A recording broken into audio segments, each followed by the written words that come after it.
Good afternoon. I'm Rex Buchanan, former director of the Kansas Geological Survey. Today is March 5th, 2024. We're here today to interview Dr. Wes Jackson for the Kansas Oral History Project. Our videographer is former Representative Dave Heineman. We thank the Dole Institute of Politics and the University of Kansas for hosting this interview in its Elizabeth Dole Gallery and Reading Room. Dr. Jackson was born in 1936 on a farm near Topeka, Kansas. After earning a B.A. in Biology at Kansas Wesleyan, he pursued graduate studies in botany at the University of Kansas and genetics at North Carolina State University, where he earned a Ph.D. in 1967. He was a professor of biology at Kansas Wesleyan and later established the Environmental Studies Department at California State University, Sacramento, where he became a tenured full professor. He resigned that position in 1976 and returned to Kansas to found the Land Institute. Dr. Jackson is the author or co-author of numerous papers and books. His 1980 book, New Roots for Agriculture, outlines the basis for the agricultural research at the Land Institute. His most recent work, An Inconvenient Apocalypse, Environmental Collapse, Climate Crisis, and the Fate of Humanity, was co-authored with Robert Jensen. Another relatively recent book, Hogs Are Up, Stories of the Land with Digressions, delves into the life lessons that help shape his worldview. Dr. Jackson is the recipient of numerous awards, including the Pew Conservation Scholars Award, a MacArthur Genius Grant, and the Right Livelihood Award, sometimes referred to as the Alternative Nobel Prize. In 2007, he received the University of Kansas Distinguished Service Award and was one of the 2011 recipients of the University of Kansas College of Liberal Arts and Sciences Distinguished Alumni Awards. This interview is part of the Kansas Oral History Project series examining the development of public policy at the nexus of energy and the environment during the late 20th and early 21st centuries. In these interviews, we explore those policies through the eyes of experts, executives, administrators, legislators, environmentalists, and others. The Kansas Oral History Project is a nonprofit corporation that collects and preserves oral histories of Kansans. The project is sponsored by donations from generous individuals and grants from Evergy and ITC Great Plains. Thanks, Wes, for agreeing to share your insights today, and thank you, David, for volunteering your videography skills. So with that, we'll begin. Wes, as the introduction said, you were born near Topeka, but you went to school in Salina. In a lot of respects, you may have left for a little bit, but you didn't leave for very long. How come you went to Kansas Wesleyan to college? Well, for very high aspirations. I wanted to play football and run track. So it was nothing much higher than that.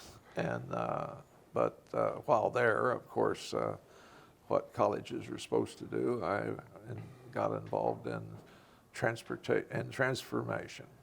Okay. So it didn't have anything to do with the religious affiliation of the school? No, even though my middle name is Wesley, after John Wesley, I do tell people there's Methodist in my madness, but no, it had nothing to do with going to Kansas Wesleyan. So you leave for graduate school, but then you come back.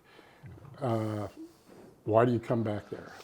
Well, I liked the area, and I came back because I had a chance to do some teaching there. And I think that area is a rather auspicious area, given not only the history of Kansas, but also it's kind of a jumping off point in a way between the eastern part of the state and the western part of the state. And I don't know, I just liked it. And you and I have talked about this before. Is there something about the landscape there? I mean, this is a very different landscape out there than the one that you grew up in the bottoms of the Kansas River. Yeah. In Topeka. Well, yes. I mean, the landscape that goes all along the Smoky Hill River, and then the landscape on east of there to the tall grass prairie. I mean, I count myself a prairie Billy, and that it's to me the landscape is I suppose a lot of it has to do with what you just grew up in or to or whatever. But I spent a summer, for instance, when I was 16 in South Dakota on a ranch of some relatives. And I got a fixation on prairies and those rolling hills. And there's enough of that around where I live that I think it's a good place to be.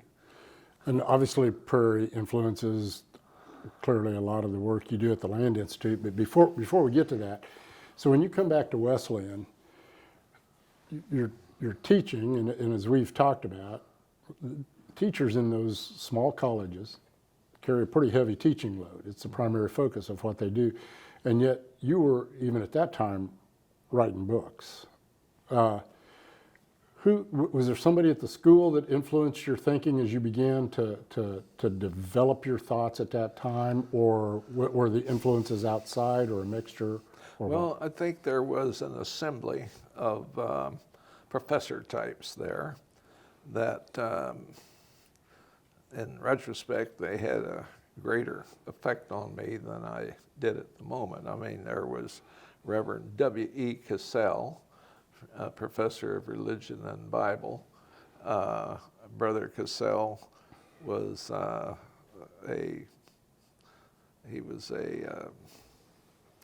kind of a professor that would cause you to bear down. I remember one time he said to me, "Wesley, have you read the assignment?" I said, "Yes, I've read the assignment." Wesley, have you read the assignment? "Yes, I've read the assignment." Wesley, have you read the assignment? And I said, "No, Brother Cassell." Now, I had not lied any of those 3 times, but he wanted more of a penetration into the content than the Passover. And I've thought about that many times. It's one of the great gifts that I got from that particular professor. There was a man that had escaped from Germany whose wife didn't make it, and I did poorly in his French class, but there was something about him that caused me to, here's somebody with real stuff. And I began to see that there were people that were given to engaging in kind of deep intellect and finding it satisfying, wanting to know more about the what-isness of things. And so there were those, and then the professor that, well, I started out, I didn't know what I was going to major in, but I took a biology course. And of course, I'd grown up on a farm, and we had something like 25 or 26 or 27 different crops. I mean, everything, almost everything we had at our table had been grown on our farm. And so I go off to college, and I don't know what I'm going to major in, but I get into biology, and I think, well, I can handle that. And very quickly, I realized that genetics might be a field for me, because almost any kid growing up on a farm is noting about the livestock and the dogs and the cats and the whatever, and sees things being different, and how did that get to be? And then, of course, there are people and so on. it didn't take long for me to become a Darwinian evolutionary biologist. And so that's what got me, first of all, in plant taxonomy here at KU, and then later the work in Ph.D. in genetics at North Carolina State in Raleigh. So it's just kind of fallen into the what isness of everything. And there were people that were very patient with me, that put up with me, because I was not what you would call somebody academically aggressive unless there's something there that interested me. So I didn't mind taking a D if something I had to have but didn't care about. And so I got a fair number. I don't know, I'd probably finish somewhere in the middle part of my class. But I'm not what you would call somebody that Harvard would want, or Yale, or any of those. But I went to Kansas Wesleyan in the late 60s, and I started there in 71. You were gone by then, but you had published, and we didn't mention it in the introduction, but I think the book was called Man and the Environment. Oh yeah, that was one of the very first environmental readers of the time. And that's the consequence of coming back with a Ph.D., and I was going to be taught a biology class, and I asked the students to tell me what you thought of the course. And of course, we know that the 60s happened in the 70s, and they told me, well, it's not, it's not relevant. So that summer, I clipped and tore and Xeroxed and filed, and I put together this book, Man and the Environment. Only two things wrong, man and environment. But I didn't know that was wrong at the time. Right. And and that's what got me the job at Cal State Sacramento. Well, I remember when I was at Wesleyan, just the idea of a professor who had published a book was kind of a big deal to me at the time, and that was the book that I remember particularly. And even at that, it was an anthology. So it was a book as far as I was concerned. Yeah. So how come you went to Sacramento? Well, Sacramento, I tell you, I was, one of my problems is irritation. And, I got irritated with this and that and the other. And I tried to start an environmental studies program at Kansas Wesleyan. And I got the faculty to sign on, everything was going. But of course, you don't want to give me the job of being head of anything. And so they gave it to somebody else as to be the one responsible for the coursework. And I saw this opening about a job at California State University, Sacramento. And so I just, I don't know what I did, wrote them or something. And I thought, well, that's that. And sure enough, I got back a letter saying we had 500 people that applied for this job. And I thought, well, of course, that ends that. And the next thing I know, they invited me to come, and that they had nailed it down, I don't know, to 3 or something. And I thought, well, that'll just be a trip out there and back. And next thing I know, they gave me the job. And I guess because I had the book, and I had kind of a sense of oughtness. I was very much taken by the 60s and the 70s, maybe more than I should have been.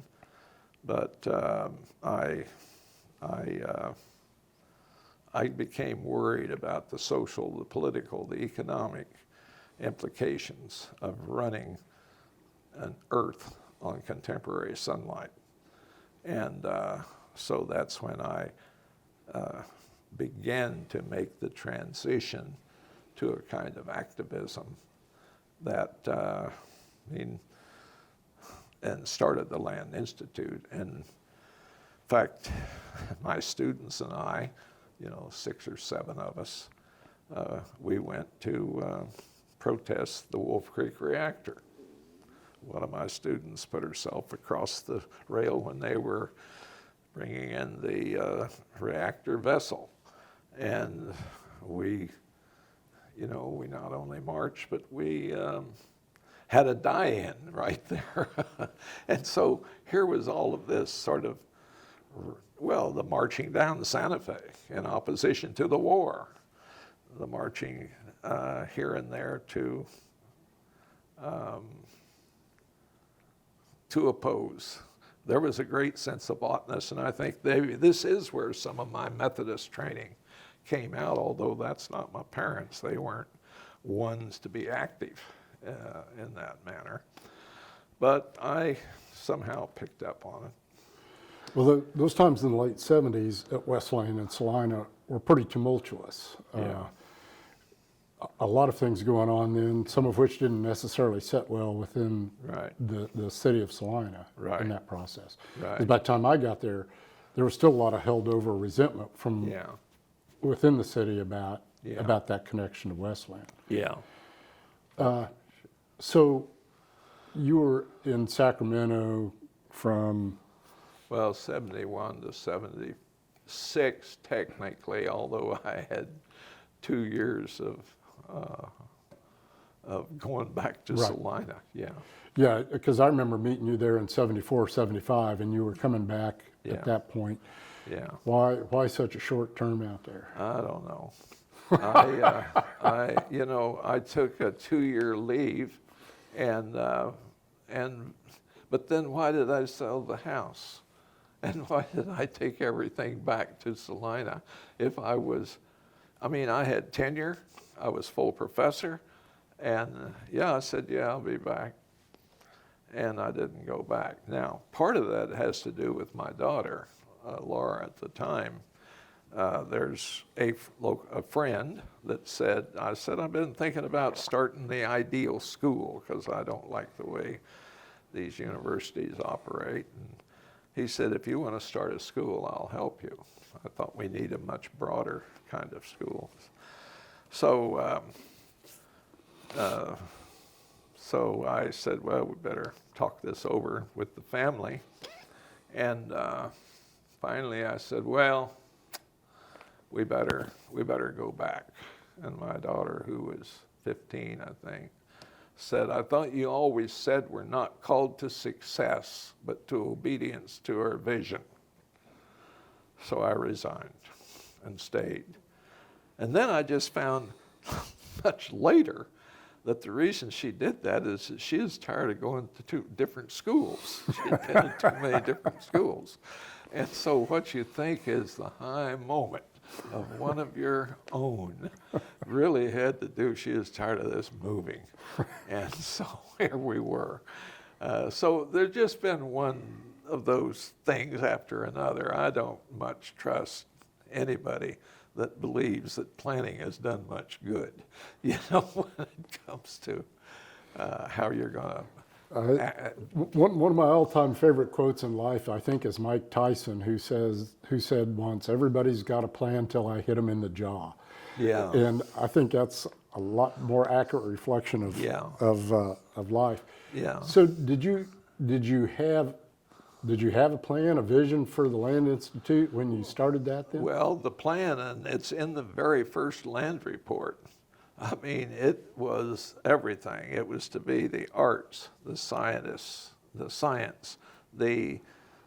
social, the political, the whole thing, that it is really one subject, and that it's not proper to keep chopping those into departments, and that let's hear about Shakespeare, and let's hear what Shakespeare had to say that is relevant in our time. Let's hear about these folks that I was taking these classes with at Kansas Wesleyan that were, one way or another, they somehow convinced me this is good stuff. This is the kind of stuff that we need to be thinking about. And So even today, I keep thinking about relationships that were important in my thinking. And, just this morning, I was thinking about, what's the guy's name that brought Christianity to the Roman Empire in 212. Here's somebody that essentially said to the Christians, we'll take it from here. And so here's the Roman Empire that picked up on all of that, the little bit of Christianity that was already underway. And I was thinking, what was it that made that work? And one thing that made it work is that they had an empire, they had a plan to take that Christian idea and make it for all of Europe. Well, that's pretty good stuff. I mean, that was a moment, And so I was just thinking about that this morning, that given that Jesus said, when thou prayest, enter into thy closet, and when thou hast shut the door, pray to thy God who is in secret, and he will reward you openly. Well, now, that's not the way we do it. And the Roman Empire says effectively, forget that part about the closet. They're saying, just accept it, because this is a big story here. And we're having trouble, by the way, within the empire. Maybe this is what we need. Well, I was thinking about, how did that develop? What was that? So what I'm saying is, there's no such thing, really, as irrelevant knowledge. And you start looking around and you realize how many surprises are the consequence of something you learned a long time ago. So the focus at the Land Institute is partially on perennials, soil-related issues, greens, and at the same time, that sort of larger question of sustainability. I mean, they all fit together, and using the prairie as a model. I mean, to come back again to sort of where we started, that did the location influence your thinking? Did you pick the location because of that access to the prairie? Can you tease that apart or not? Well, I took my students on a field trip to the Kansas Prairie. I don't know, 5 or 6 of them. And Lloyd Holbert, who gave us a wonderful tour. And I went back home to Salina. But I had been reading about soil erosion, and it looked to me like the recent work showed that soil erosion was as bad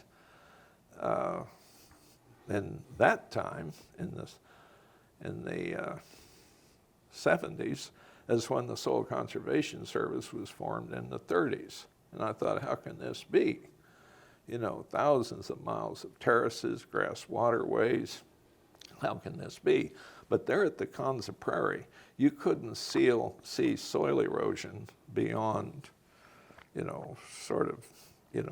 of, well, you just didn't see it, anything like in our fields.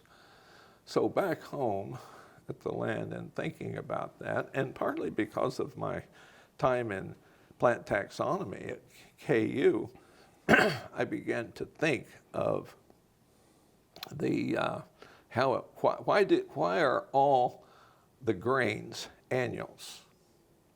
And in fact, it's some 70% of our food supply. The grains are. And yet here's where the erosion is. And so I went through the history of earth abuse, starting 10,000 years ago. Here we've been around as an evolutionary biologist. I'm always thinking about here's 200,000 years that we've had the big brain. And there at the eastern end of the Mediterranean, 10,000 years ago, it's drying out at the end of the Pleistocene there. And that's where you begin to see the erosion. And I thought, why can't we have perennial grains? And so that was the epiphany that set me off. Now, I knew the problem that perennialism and high seed yield tended not to go together. There's a trade-off on that. But I thought, is that an absolute? And I started thinking about that and looking at why there are not perennial grains. And also, what is it about an ecosystem? Natural ecosystems tend to have more total biomass than agricultural systems do. Tend to.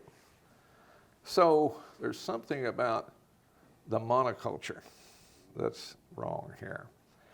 So I wrote a little paper, and then that came the book, Man in the Environment. Not Man in the Environment, New Roots for Agriculture.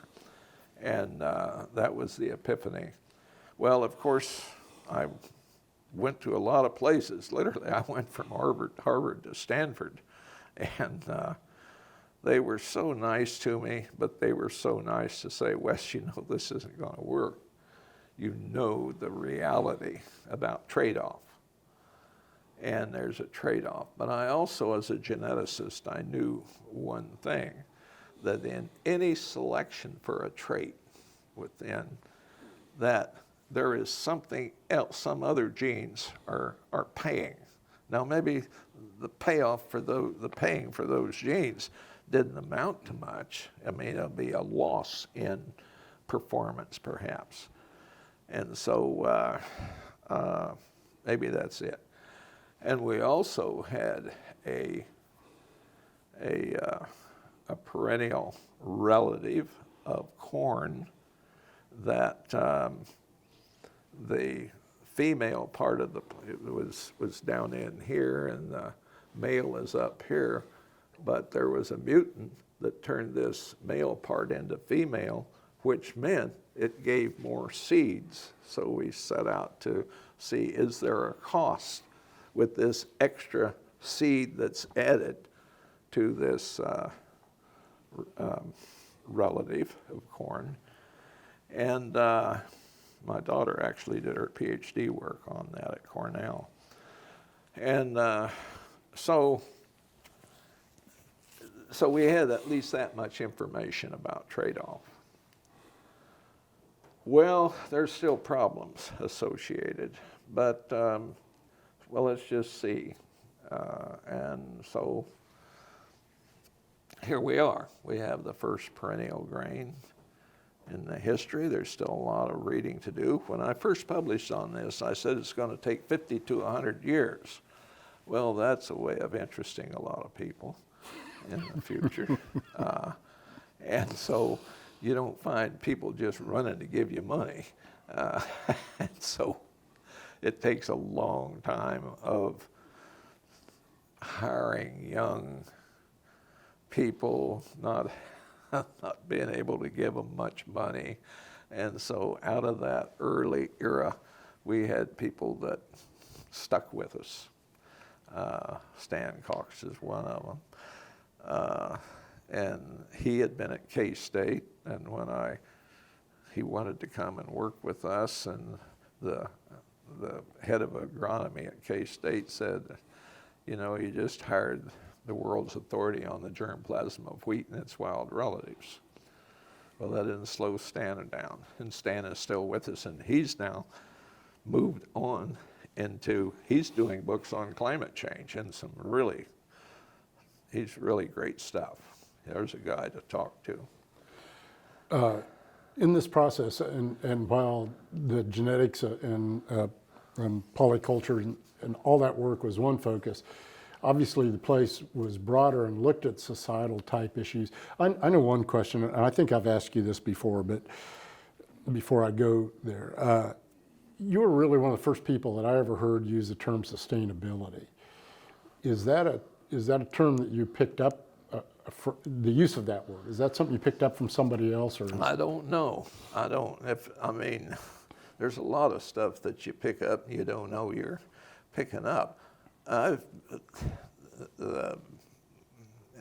Washington, they've checked that out. Apparently, it's the first time it's been used in writing. But I don't know it's a word. It's a word that's kind of lying around, it seems to me, sustainable, and why that should be rather extraordinary that it get picked up. Well, it captures a lot in one word. Yeah.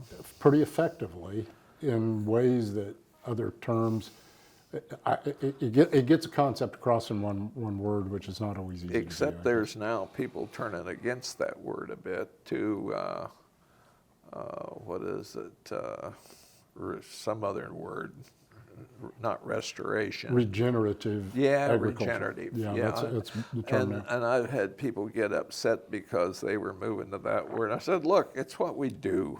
Let's just not worry about about what you call it. Yeah, what you call it. So you mentioned protest over Wolf Creek. Yeah. So were the students and staff that you had at the Land Institute, were they looking at Kansas or national environmental issues at the same time and becoming engaged in those kinds of things? Yeah, well, that first group, it's a kind of a ragtag of people that recognize the radical nature of what we were about. And so they came from, well, there weren't many of them, a few places. And they bought into it. But the idea was we spend half our time in reading and thinking and discussing, and the other half of our time hands-on. And be sure you work to keep that ratio. So grew their own food, learned how to preserve it. And my first wife, she was very good with those students, and they did all that. Meanwhile, I was working on the experiments with students, and so we traded back and forth on that. And that was a good time. And we put up wind machines, solar collectors. We built structures. And when I was in Sacramento, there was Melvina Reynolds that had the song, there's a cement octopus, it's in Sacramento, I think. It grows by day, it grows by night, it grows over everything in sight. Come stand by me, let's protect this tree from the freeway, Missouri. So the students, they go down to protest the freeway. And of course, the hard hats are there. And the Sacramento Bee is there. And the hard hats refer to these interns as long-haired, weenie-armed flower punks. And so I just put that on the wall in the office. And then I brought that back to Salina. And so the interns were referred to as long-haired, weenie-armed flower punks. Don't take ourselves so seriously. And they rode their bicycles back and forth into town, and many of them lived, several of them in one house, and so on. Now that was a moment of that time, it was of that time. And I'm very much in love with those people. We've lost some of them already. But then we began to get more professional, because as we were able to hire, you hire a Ph.D. in genetics or something that has to do with agriculture, and it becomes a different place. And then you don't have those folks that very interested in radical politics. And the next thing you know, we become different. And I find there's a certain sadness in that. It's an understanding nothing is going to stay static. But I was young then, and I able to take more than I could then. So I think it was a great moment, and it's good yet to read the land reports of that era. And we now the Land Institute is now on 6 continents, and we have, I don't know, a budget of 11 million or something, and they're turning out, research and so on. But it's still going to take a long time. I've resigned from the Land Institute, and I'm now working at Kansas Wesleyan, and I'm looking for the possibility of the merger, because I think the small liberal arts colleges need a kind of a transformation to get more into the agriculture and that social and political, and the hands and the head are still one. That should be one. You shouldn't have some that are all head and some that are all hands, and then have 2 sets of dummies. Let's begin to bring that, and I think there's a possibility, because the small colleges are going to, well, there aren't as many people that are going to be 18, and so there are going to be fewer people going, and a lot of these colleges will go down, but I don't think they need to. We need to start putting together, anticipating the implications of climate change. The very fact that when I was born, it was 2.1 parts per million. 2.1. It's 8 now.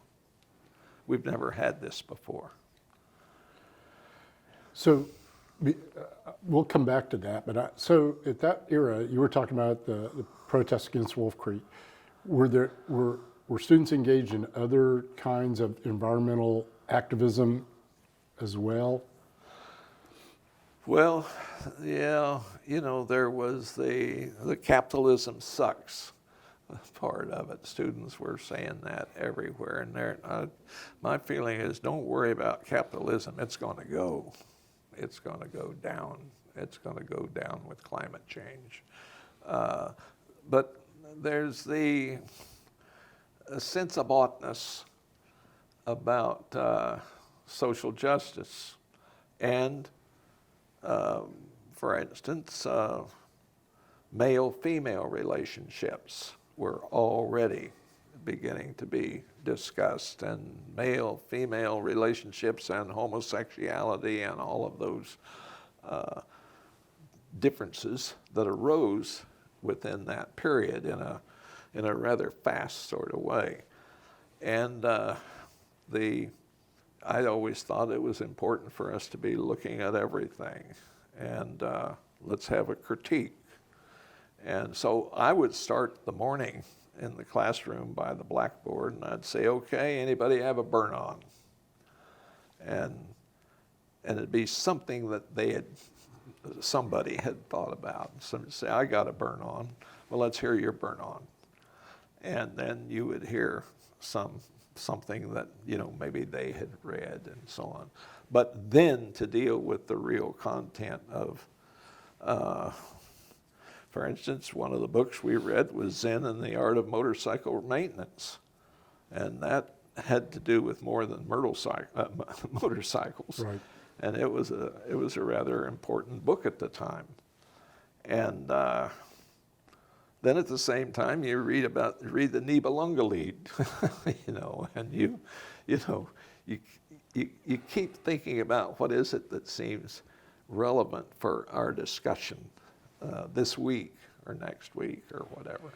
You've several times used the word ought-ness. A sense of ought-ness. What do you mean by that? Well, I was raised as a Christian Methodist, and there was a lot of ought-ness, I think, and you see to it that the cows get milked and that you milk them in a certain time. The same way about with the hogs and the chickens and the crops and so on.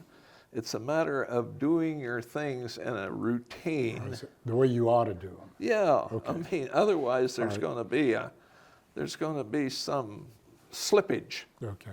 And you don't just, let's say you have some friends show up at 8 o'clock or 7 o'clock in an afternoon, and you've already put in a day, but somebody is called. I mean, we had as many as at one time, that only lasted a short period of time, as 13 acres of strawberries. And we sold a lot of strawberry plants. Somebody had said, called in, and they want so many dozen strawberries. All right, I hear it from the house. We need some strawberries. Meanwhile, there's some kids coming, and we're going to go out and do something.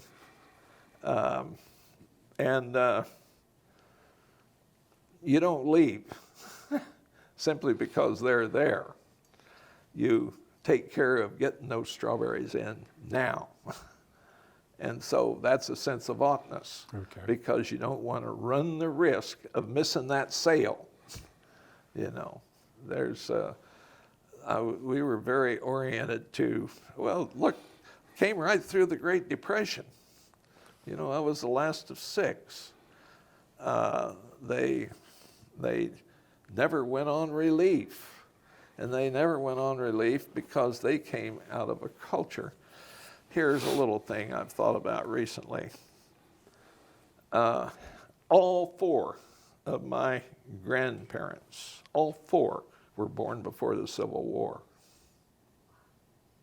Now, that tells you that isn't far back, and what was it that went on with that Civil War? There was a sense of ought-ness there on the part of the North. All right, so I don't apologize for that term. Right. I've had people try to do that. Say, well, don't you think? Well, What was the relationship like between the city of Salina and the Land Institute? well, at first it was not good. The local police department, I think, was improper with our boys and girls on bicycles. They were unfriendly. And what are we doing? I mean, look at this, ragtag out there, rinky-dink outfit. What's wrong with colleges? Why aren't you doing that? And, it's that kind of thing. But that takes time, and that time went away.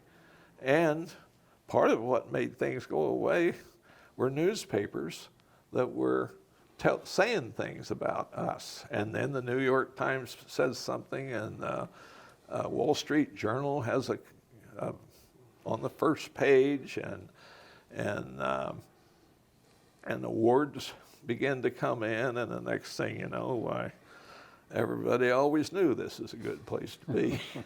So you know how that So goes. it's a better relationship now than it Oh was back yeah, in I the day. think we got, but I can tell you, I've given talks in Salina. I mean, I remember one of them, I was talking about climate change and other things. And a guy got up and said, "Dr. Jackson, you are a fool." And he walked out. So this is just what goes with change, I think. Change has a way. And I could have been better at being more careful about what I thought about things, but I was young then. So I'm not quite sure how to pose this question, but it relates somewhat, and it's a broader question than just relationship with Salina. What are your thoughts about, part of this series is the connection of policy, and policy is dealing with the legislature. Have you had much engagement with the legislature over the years? Little bit, but very little. Why do you think that is?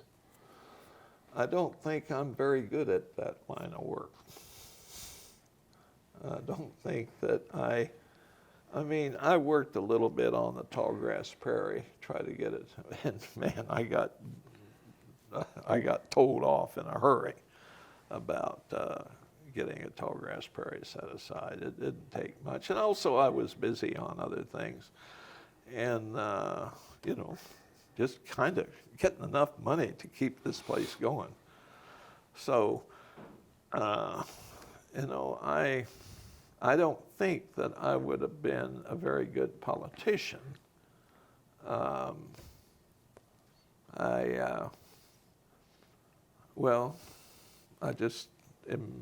don't think that,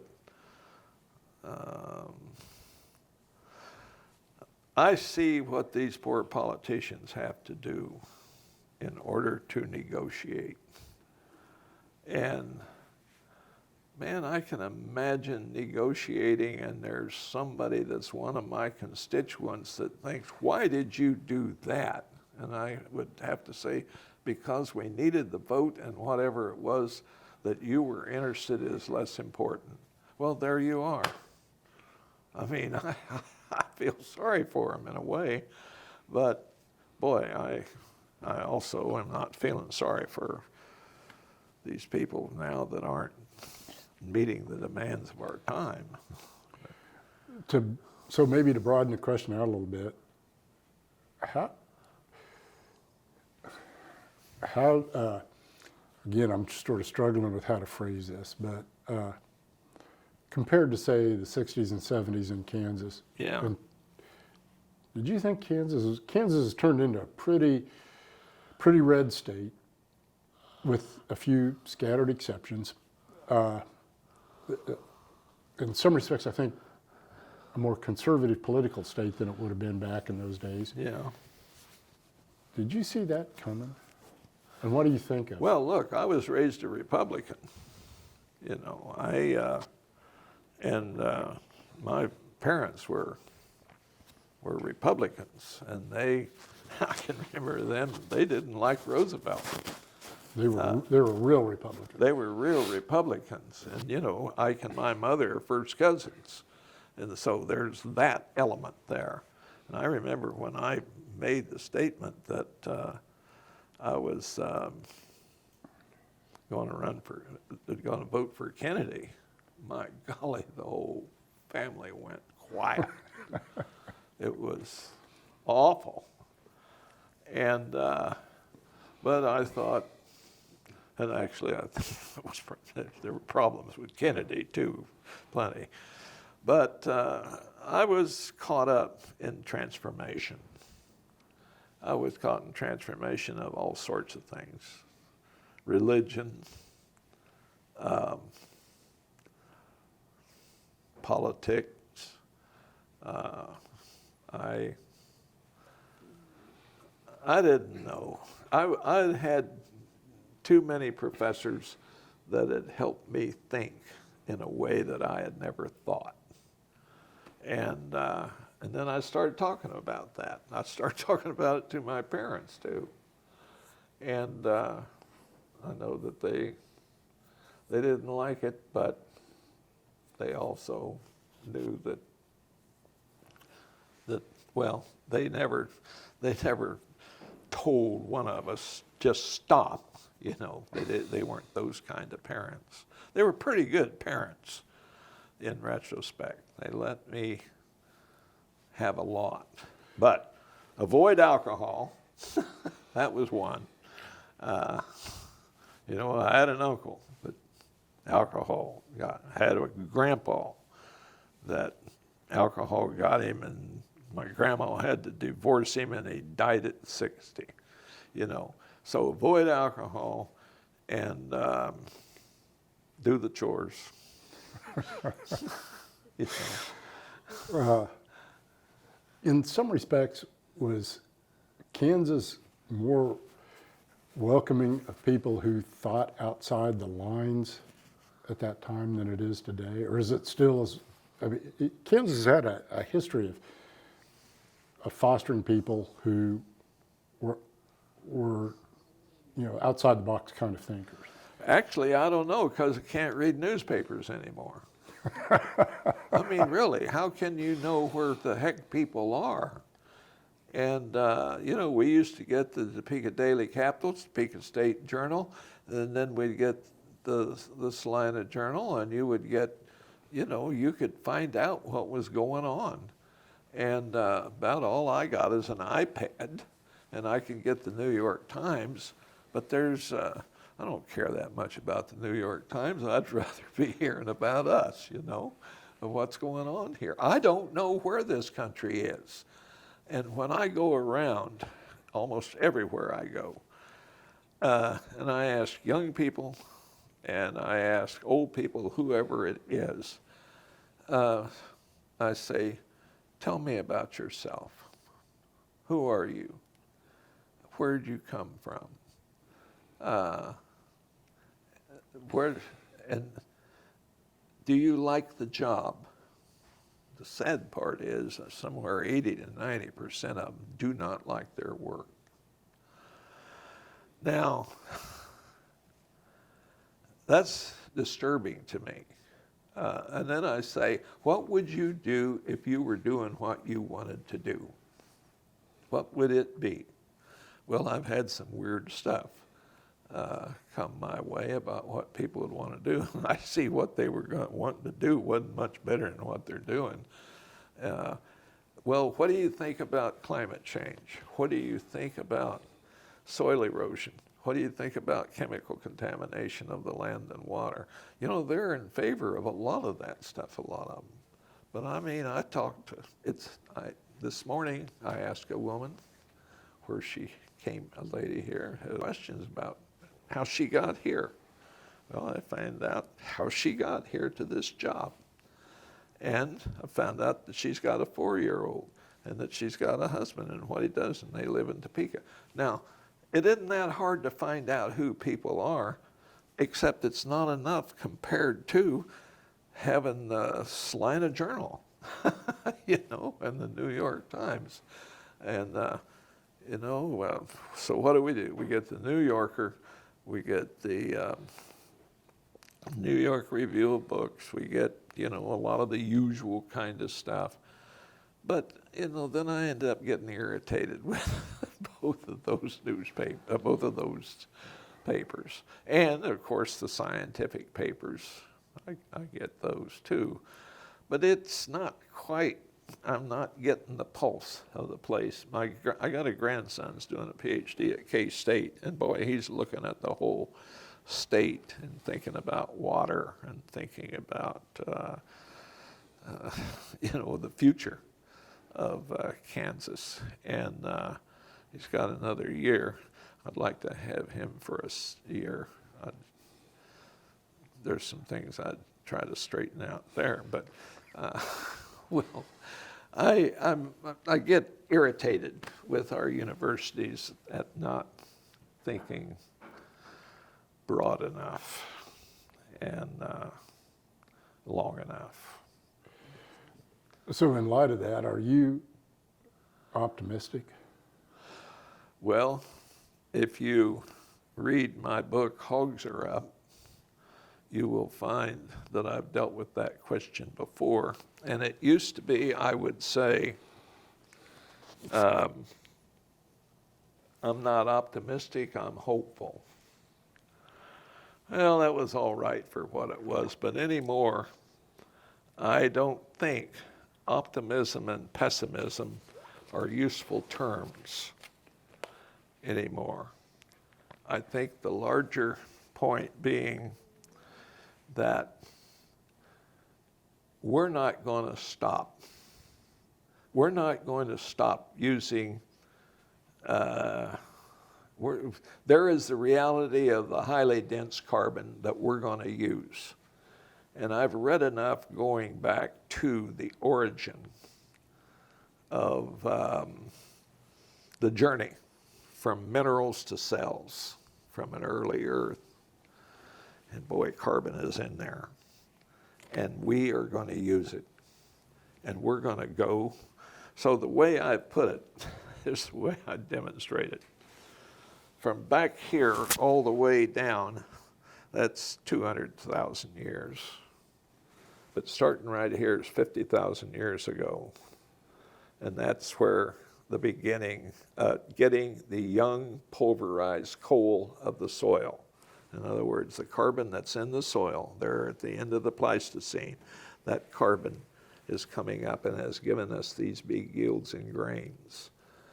All right, we go along with that. We've still got some gathering and hunting. But then here, and by the way, this distance and this distance are about the same. There's a reason for that. Right here is the Bronze Age and the Iron Age. And there we burn the forests to smelt the ore for the Bronze and Iron Age. And then we come out here to the very tip of this finger. And right out there, off, you could bite it off. That's the Industrial Revolution. That's all. That's just 250, 300 years. All right, we're about the end of that. And we keep looking back here for solutions. Oh, we will think of something.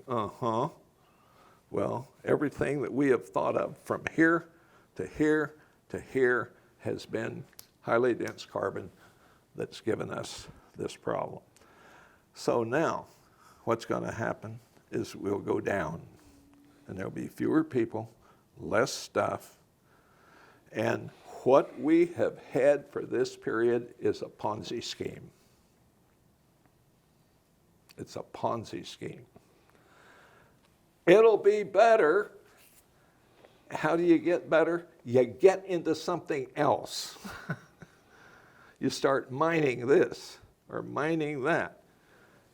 We'll get better. That's the Ponzi scheme. And so now this will be a drop off. And what we don't know is how much of this it's going to be. But what we do know is that one day, I'm thinking 200 years from now, there will be a flat spot. And on that flat spot, we hope that humanity will have carried with it the memory of what the physicists told us about the origin of the Earth from Big Bang to whatever, and that the Darwinian evolutionary biologists will explain diversity over time and how it comes into being, that we will hang on to the products of the Industrial Revolution. Not the Industrial Revolution, we'll hang on to the products of science. And the one big thing in science is verification. Verify. And that was a big thing that happened in 1660 to 66 with the Royal Society being established. Now, there were people that sort of into that before, but that became a formal way of dealing with knowledge. So the worry I have is, though, we have that knowledge that is verified by the astrophysicists, is verified by all of these folk, and now we don't have them around to verify, And then it'll go into the realm of religion. And we'll be right back where we were. That's the concern. So how to keep alive in the flat spot that was learned during the great Ponzi scheme of 10,000 years. It's a 10,000-year Ponzi scheme. So do you wish you were going to be around to I do. see how I don't want to leave. You know, I'm close to 70, 88. I'm close to, I'm 87 and 5/8. And I don't want to leave. I like to be around. But it's not going to be pretty. I would a lot rather us come to our senses, but I don't think that the highly dense carbon will allow us. What about things, though? Most recently, Kansas produces half of its electricity from wind power. Uh-huh. Is that not something to be hopeful or optimistic about? Okay, let's just take that.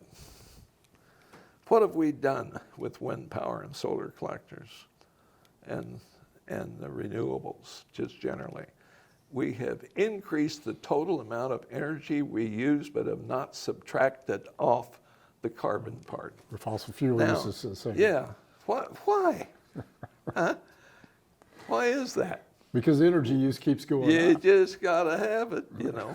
And when we were gatherers and hunters, of course, we were getting at whatever we could, Right. you know. I think that one of the best things we probably learned was humans learned that in gathering and hunting, the best way is to go ahead and let a big creature get a smaller creature down because you won't be fast enough to treat you. And so just have a bow and arrow and then go up and you kill the creature, or you go ahead and get some creature that's been eaten on, you chase them off and you get that meat.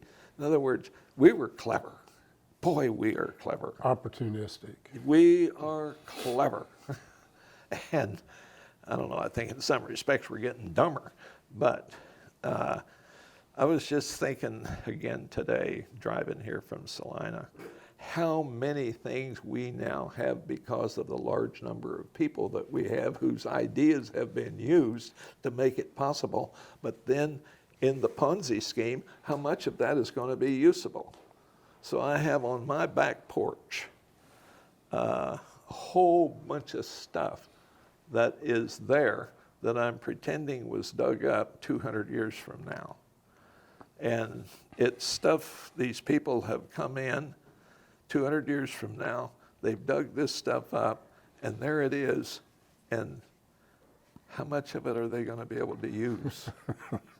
Because they're going to have to melt down that metal. And how are they going to melt it down? Well, we'll build a fire. Oh,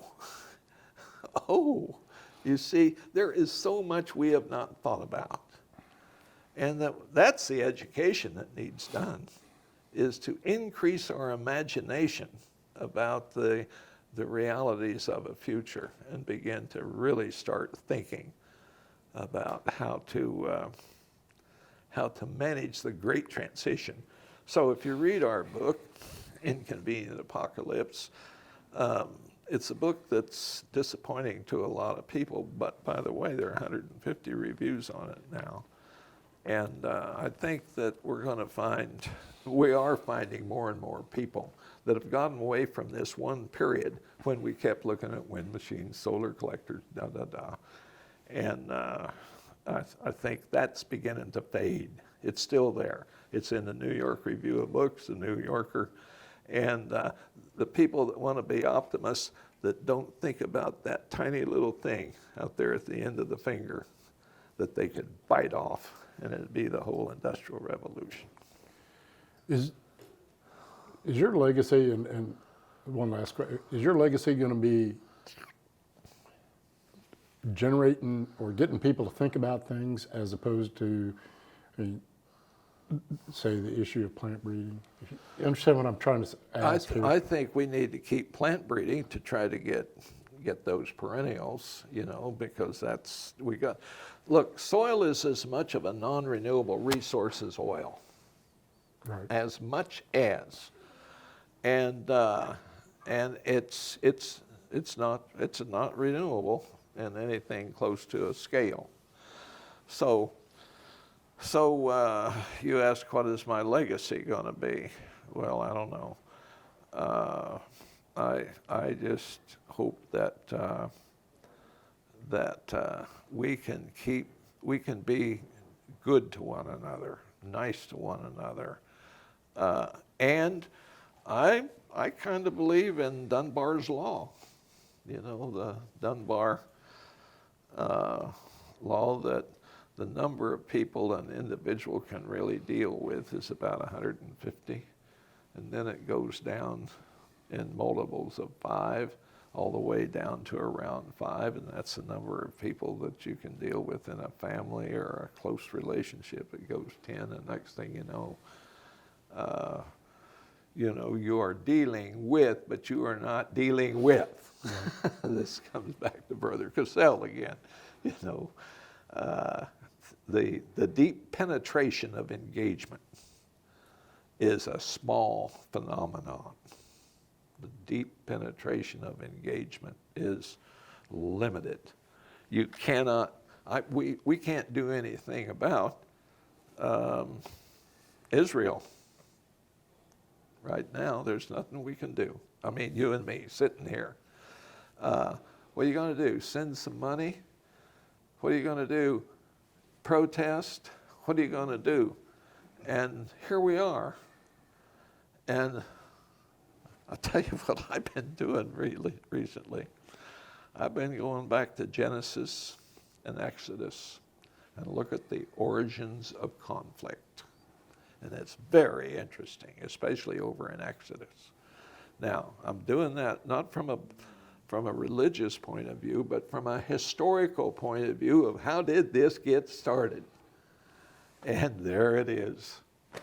And, you know, I had a disagreement with some people here not too long ago, and I said, look, this is just Shakespeare again. And so therefore, let's be reading Shakespeare.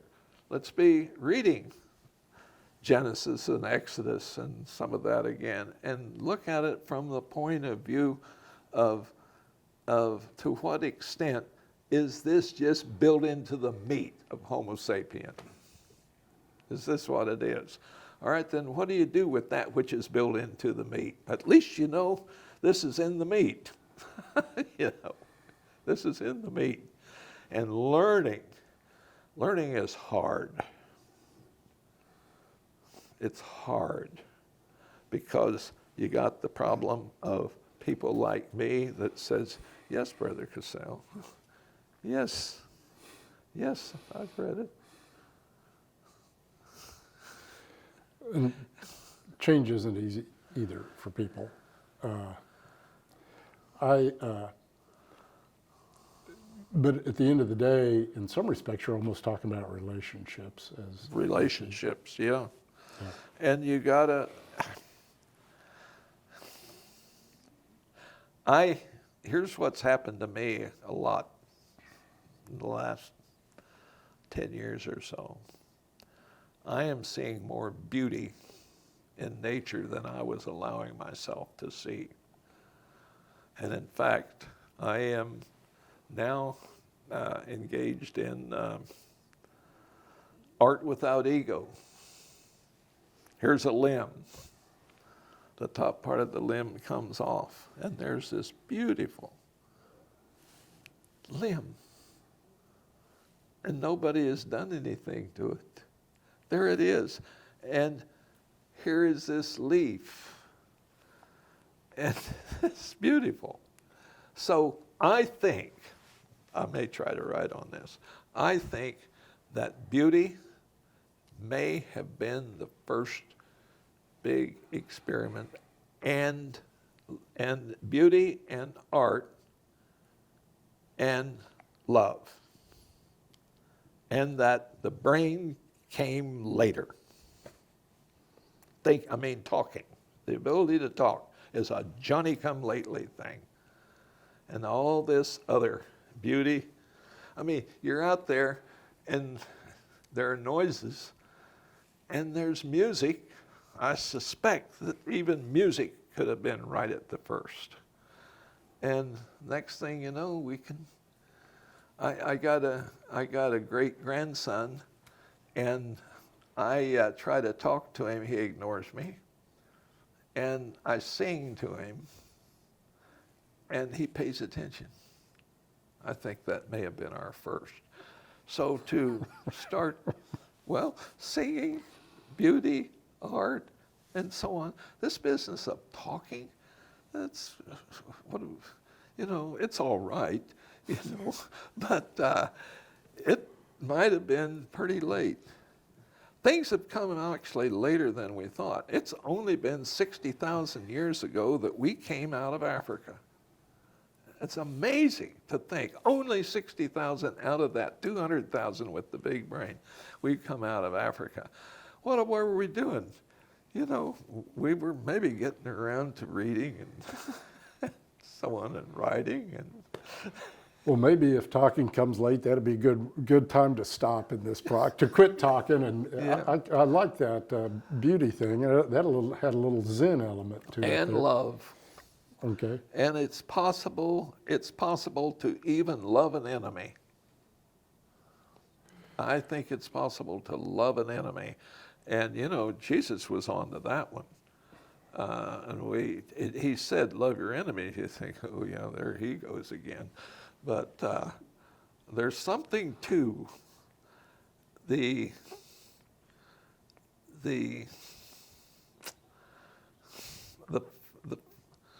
feeling that comes from somebody that they really don't want to be that way.